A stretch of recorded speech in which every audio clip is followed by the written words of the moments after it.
আসসালামু আলাইকুম এসএসসি ২৬-এর প্রিয় শিক্ষার্থীরা, তোমাদের রেজাল্ট কীভাবে দেখবা চলো দেখে নিই। তো প্রথমে আমরা যে কোনো একটা ব্রাউজারে চলে আসবো, গুগল অথবা ক্রোম যে কোনো একটা ব্রাউজারে। তো আমরা এখানে গিয়ে সার্চ অপশানে ক্লিক করব। এখানে সার্চ অপশানে তোমরা লিখবা এসএসসি ২০২৬ রেজাল্ট। তো এটা লেখার পর আমাদের সামনে কিন্তু একটা ইন্টারফেস চলে আসবে। ইন্টারফেসটা হচ্ছে দেখো, এখানে আমরা কিন্তু নিচে যাব। এখান থেকে নিচে গেলে দেখবে হচ্ছে যে এডুকেশনাল বোর্ড রেজাল্ট ওটাতে কিন্তু আমরা ক্লিক করব।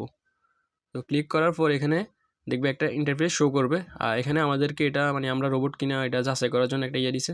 তো এটা আমরা ক্লিক করে ঠিক করে দিলাম। তো তারপর এখানে দেখো, এখানে নেম অফ বোর্ড, এখানে যে বোর্ডের নাম আমরা সিলেক্ট করব, যে আমরা হচ্ছে ঢাকা বোর্ড। তারপর হচ্ছে যে নেম অফ এক্সামিনেশন, এটা হচ্ছে আমরা এসএসসি এখানে সিলেক্ট করব। তারপর হচ্ছে যে ইয়ার অফ এক্সামিনেশন হচ্ছে যে আমরা তো 2026 সালের, তাহলে হচ্ছে 2026 সিলেক্ট করব। তো তারপর হচ্ছে যে টাইপ অফ রেজাল্ট আমরা হচ্ছে যে যে নিচেরটাই সিলেক্ট করে দিব। এরপর এখানে আমরা রোল নাম্বার এবং রেজিস্ট্রেশন নাম্বার এই দুইটা দিতে হবে। তো আমরা রোল নাম্বার দিয়ে দিলাম। এটা তোমাদের বোঝানোর জন্য আমরা যে কোনো একটা রোল নাম্বার দিলাম। এখানে রেজিস্ট্রেশন নাম্বার দিব।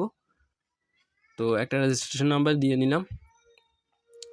আর রেজিস্ট্রেশন নাম্বার দেওয়ার পর যে দেখো, এখানে আমাদেরকে একটা কোড দিয়ে দিয়েছে ওনারা। এইটা কিন্তু আমরা ওইখানে বসাতে হবে। এটা আমরা দেখে বসাবো। আর যদি এটা আমরা না বুঝি, তাহলে আমরা কিন্তু রিলোড করে নতুন একটা কোড আনতে পারবো, সমস্যা নেই। এটা সুযোগ রয়েছে। তো আমরা এখানে যদি দেখি ভিউ অফ রেজাল্ট, এখানে কিন্তু আমরা ক্লিক করলে কিন্তু আমাদের রেজাল্ট দেখানোর কথা, কিন্তু এখন তো রেজাল্ট প্রকাশ হয় নাই, তাই এখানে এখন দেখাবে না।